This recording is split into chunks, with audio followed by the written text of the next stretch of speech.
As soon as you load up the game, you'll see that Saints Row 4 definitely doesn't take itself seriously.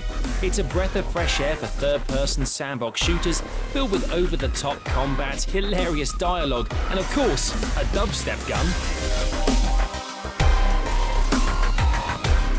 You play as the leader of the 3rd Street Saints, and at the start of the game you get yourself elected as the President of the United States. Of course, not long after that, things go slightly to hell as an alien race called the Xin, led by the enigmatic and hilarious leader Zinyak, invade Earth. The Saints are captured and trapped inside a kind of matrix, and for your character, you're locked in a simulated version of the city of Steelport. And as it's set inside a simulation, there's really no limit as to what you can get up to. This is not a time for fear, but a time for celebration. Today, the best and brightest among you will find salvation within the Xin Empire. I'm smarter than all these people. For example, Saints Row 4 lets you play around with superpowers. They range from super speed and strength to telekinesis to ice and fire blasts, which make the dispensing of those pesky Xin that much easier.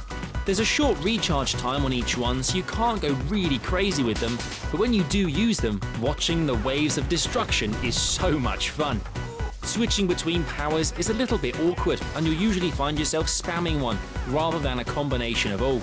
Compared to the outlandish powers, shooting guns feels a bit lackluster, especially if they're just the regular ones and not the wacky unlockables. But fun is definitely the big theme of Saints Row 4. While GTA 4 might have been a little too serious for some people's tastes, Saints Row is simply ridiculous and packed full of amusing distractions.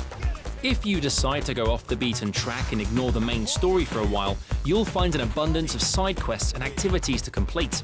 Fan favorite Fraud returns, where you have to throw yourself in front of cars and from buildings in order to break the simulated Steelport. But there's also new ones that take advantage of your powers. You can use your super speed to race through the city, or your telekinesis powers to hurl people and objects at targets.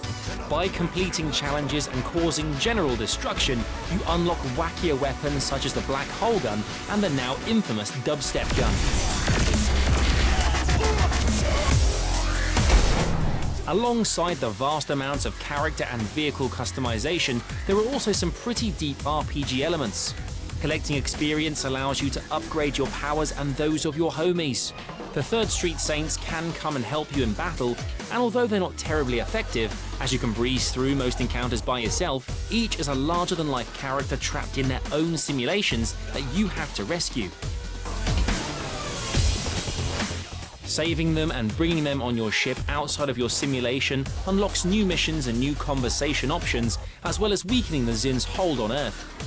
You can weaken the Xin further by disabling flashpoints and hotspots in simulated Steelport, and therefore making the area then controlled by the Saints.